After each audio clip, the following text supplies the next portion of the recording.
Selamat pagi. Ya, hari ini kita akan belajar satu ruangan dua kelas.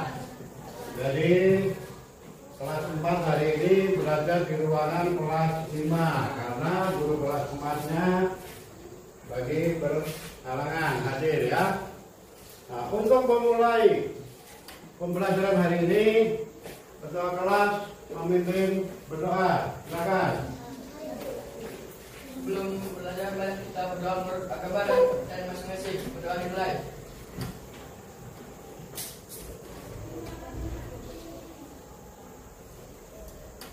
Berdoa selesai. Baik, sebelum pembelajaran dimulai, anak-anak siswa kelas 4, siapa yang nggak hadir hari ini? Apa? Kemana? Hah? Terus siswa kelas 5? Lagi sakit. Baik. Pembelajaran hari ini itu yang kelas 4 mengenal lembaga-lembaga dalam susunan pemerintah, desa dan kecamatan. Kemudian materi untuk kelas 5 ya, itu mendeskripsikan negara kesatuan Republik Indonesia. Nah, tujuan dari pembelajaran hari ini adalah yang pertama ya, itu nanti siswa dapat mengidentifikasi berbagai lembaga pemerintah di tingkat desa dan kecamatan. Ya, kemudian siswa dapat mengetahui batas utara, timur, selatan, barat negara Republik Indonesia. Jadi untuk kelas 5 kalian baca dulu, ya, baca dulu.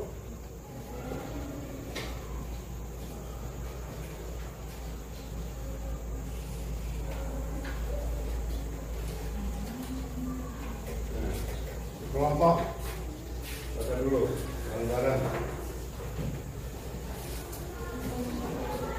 ya. Untuk kelas 5 baca materi hari ini. Untuk kelas 4 Bapak akan menerangkan materi yaitu mengenal lembaga-lembaga dalam susunan pemerintah desa dan kecamatan.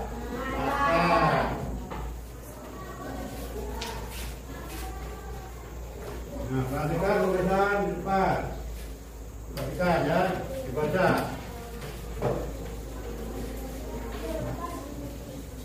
Nah, dibaca kelompok. Perhatikan di situ lembaga pemerintah desa, kepala desa, itu pemimpin tertinggi di desa. Kemudian ada lembaga pemerintah kecamatan itu dipimpin oleh camat, ya.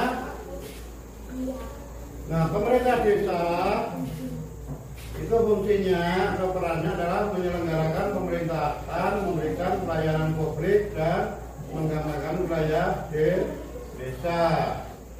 Nah, biasanya ya kepala desa itu kalau di desa itu ada yang namanya kepala desa ataupun lurah. Kalau lurah ya, kalau lurah itu dipilih oleh apa? Bupati atau wali kota, karena kalau lurah itu adalah pegawai negeri sipil. Tapi kalau kepala desa itu diganti dari kas desa, ya. Perhatikan. Kemudian kalian lihat di situ ada lembaga pemerintah desa. Pemerintah desa ada kepala desa, perangkat desanya ada sekretaris apa? Sekretaris dibaca itu sekretaris desa. Ada kepala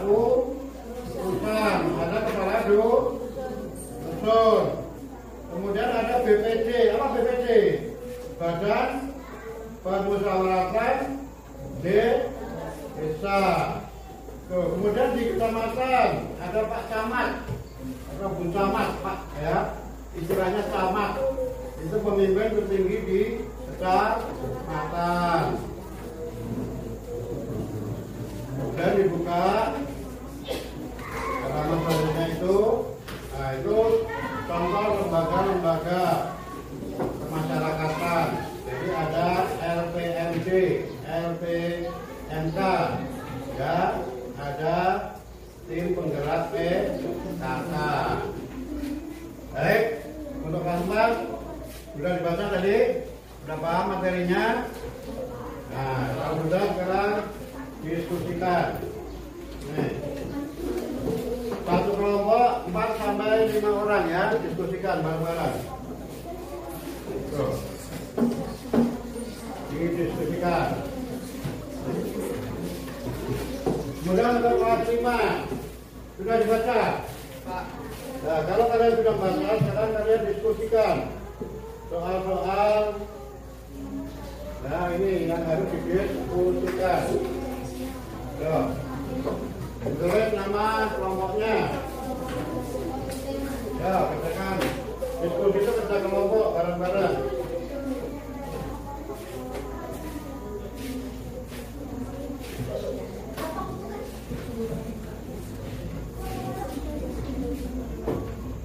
Ya.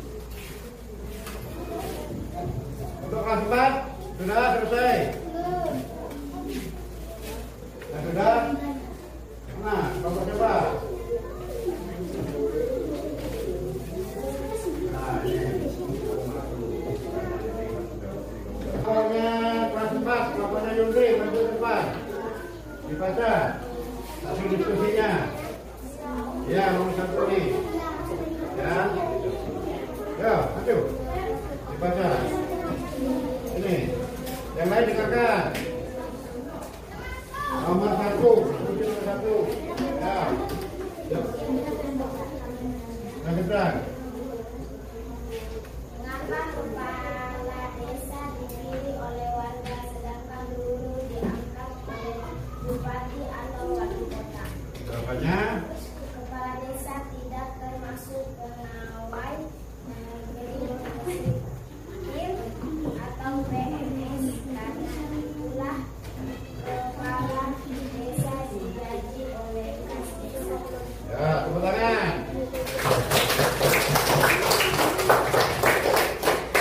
Ya, jadi mengapa kepala desa dipilih oleh warga sedangkan lurah diangkat oleh bupati atau wali kota? Karena kepala desa itu bukan pegawai negeri sipil, ya, sedangkan lurah adalah pegawai negeri sipil. Terus yang kedua, yuk, mana? Ya, duduk ke sini, maju. Sini, masuk sini. Ya, semua. Yang lain, suaranya dikurangi. Yuk. Dibaca yang keras.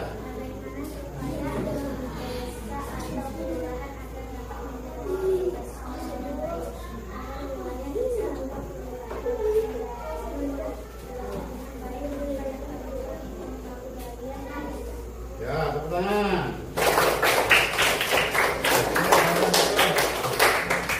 Jadi, ya, diskusi yang nomor 2 tadi, bagaimana supaya desa dan atau kelurahan agar dapat menjalankan tugasnya dengan baik.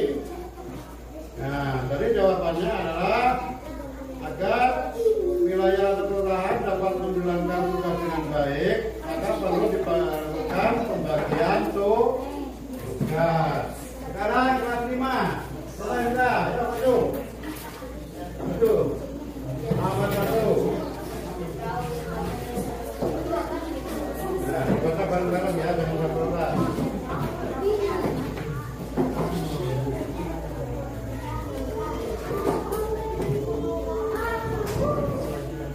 Ya, dibaca. Kasih diskusinya. Apa saja yang termasuk dalam wilayah SKRI?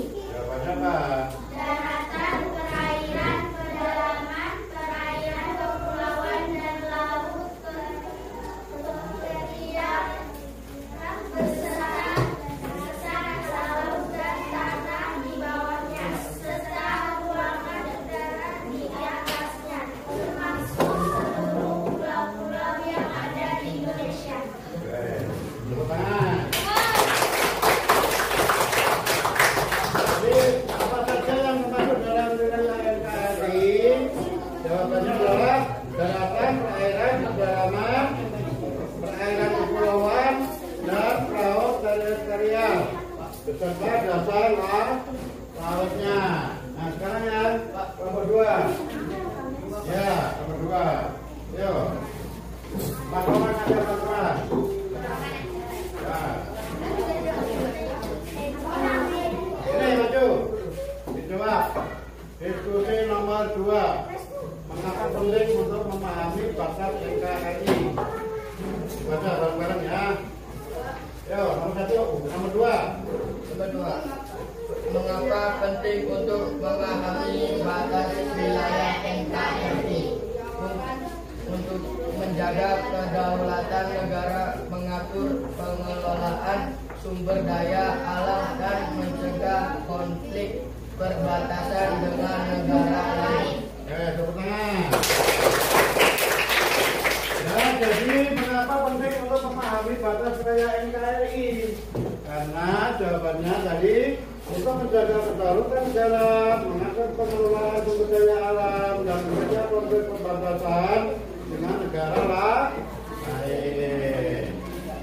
Nah, inilah pembelajaran hari ini ya.